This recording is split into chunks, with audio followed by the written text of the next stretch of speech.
Wala nang maraming paligoy-ligoy pa, diretso sa punto na. Maiksi lang ang komentaryo, pero diretso sa punto. Maraming kuro-kuro, may tiwali, may totoo. Dito, sa puntong diretso tayo. Punto diretso.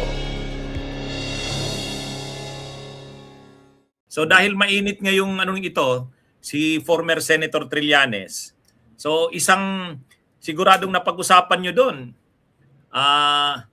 yung issue sa kanya na nagbigay siya ng binigyan siya ng $2 million. Ang sabi ng mga nung 80 na ex-Marines, mga tao daw sila ni Saldico, nagpalit sila ng peso. Dalawang maleta, yung isa 56 million. Kaya nung pinalit nila sa dollar, almost $2 million yon, at binigay nila kay Trillanes yon. So, hindi naman daw nila nakita yung pagbigay ni Trillanes ng pera sa mga ICC, pero para yon sa ICC. So, ano bang mga bagong paglilinaw kanina ni Sentry, Nald? Anong lumabas sa Una ay sila Baligod, binabackpedal din yung storya na yun eh. Di ba? Hindi naman daw nila sinabi. Katulad ng binabackpedal nila, yung sinabi nila na tumanggap ng isang maleta si Laila. Tapos yung maleta naging supot. Yung supot naging envelope. So pabago ng pabago. Itong sa ICC, binabackpedal na rin sila. Dahil sa Rome Statutes kasi pwede silang kasuhan eh ng ICC. Na parang harassment. Si Senator Trillanes ay nagkaso na. Kinasuhan na sila ng cyber libel, etc. Pero saka medyo illogical yung kwento nila eh. Na yung $2 million daw ay hindi para ilabas ng bansa. Para daw sa accommodations ng ICC dito. Sobrang laki naman ng accommodations. Maliban pa sa may sariling budget ang ICC. Hindi naman mahirap ang ICC eh. No? Mga panyan. May pondo yan. Membership na mahigit 120 bansa nagbibigay dyan. Lalo na yung mga European countries. So, meron yung plane fare, meron yung per diem, meron yung pangkain, pang-hotel, etc. So, hindi nila kailangan yung allegedly $2 million para sa kanilang accommodation. Ikatlo, kung ikaw ay manunuhol ng ICC, una mahirap. Dahil 120 countries yan eh. No? Hindi yan regional trial court. Hindi yan RTC.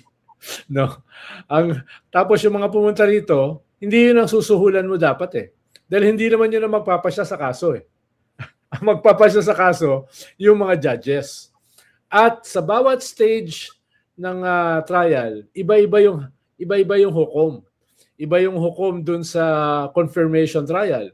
Iba yung hukom dun sa trial proper. Iba yung hukom dun sa appeals court ng ICC, di ba? Iba yung hukom dun sa preliminary investigation na naglabas ng warrant of arrest. Iba-iba yan. Iba-ibang mga judges yan. Ang dami mong babayaran. Kung gusto mong makakuha ng positibo na judgment. Tapos, usually, ang kaso ay 6 to 8 years. 6 to 8 years. No? Kaya medyo illogical yung kwento nila na nag-convert ng peso into dollars para ibigay sa ICC. No? Katulad din ng kanilang kwento na yung ibinigay daw ni Saldico kay BBM ay 805 billion pesos. Panyo na, malaki yun ha. Malaki yun ha. Ilan ba yun? Ilang tonelada yon? Dahil bawat 1 million peso kasi, ang timbang niyan ay approximately 1 kilogram. 1 million. No? So kung ikaw ay magpo-process o maglalagay sa mga maleta ng 500 million peso per day, halos 6 na taon yon. Halos 6 na taon. At saka nakaka-3 mahigit pa lang na taon yung gobyerno eh. No? Nung sinabi nila yan ay malamang 3 years pa lang yung gobyerno. At kung magkukuan ka, magbibigay ka ng 805 o 850 billion, lahat ng projects ng DPWH, puro mga ghost na. Wala na. Ibig sabihin, kahit pako, kahit semento, walang nagamit dyan sa mga project na yan. Kaya medyo improbable, attorney, yung kwento nitong mga alleged Marines. Tapos, itong mga Marines, di na nagpapakita ngayon. Hindi mo na makita for security purposes. Ang sabi ni Senator Trillanes, may mga bumaliktad na.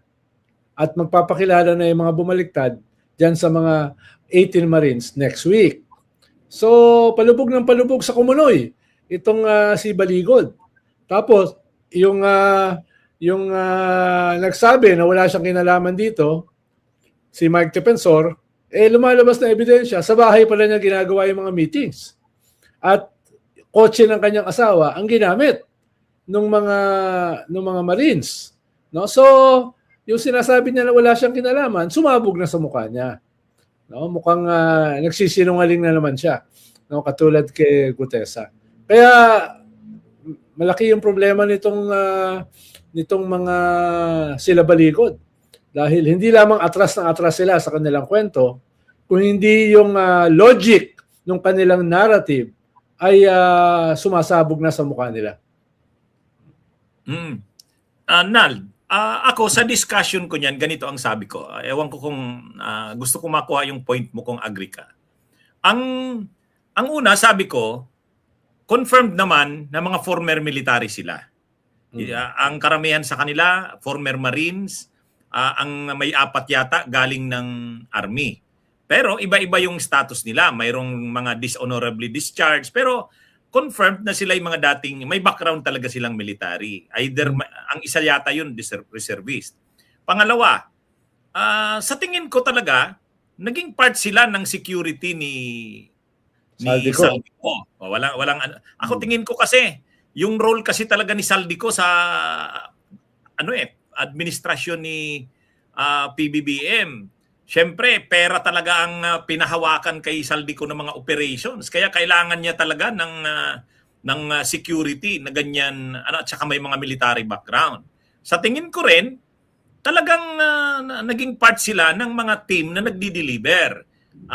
Ang pinaka-trusted na nagdi-deliver, yung dalawa, yung Paul Strada at saka yung Mark Tiksay. Pero escorted nitong mga ito, naghahati sila into teams. Hindi naman, tama rin naman si Ombudsman Buying, hindi naman sama-sama lagi yung 18 na yan. Pero kumbaga, ano-ano sila.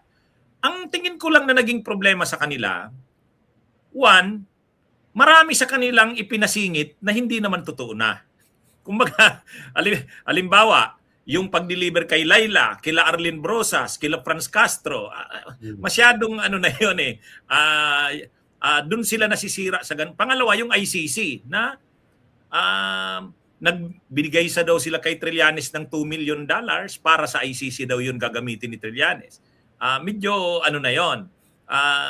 Kumbaga marami sa kanilang, ang problema kasi yung handlers nila, ang gusto talaga sa kanila na gamitin sila para siraan ng ICC. Pangalawa, para siraan itong impeachment. Kaya ang dami nilang dinagdag. Pero yung mga nag-deliver sila sa ilang kongresista na alam naman natin ang corruption sa atin, pwede yun. Talagang mayroong ganon. Kaya lang, yung marami na silang dinagdag, dun sila nasira eh. Bunyog, halikan na kasama ka. Bunyog, kapag buklod ay may pag-asa. Luzon, Visayas, Mindanao, isa ang pananaw. Sa bagong Pilipinas ang bunyog isisigaw. Bunyog, bunyog, bunyog.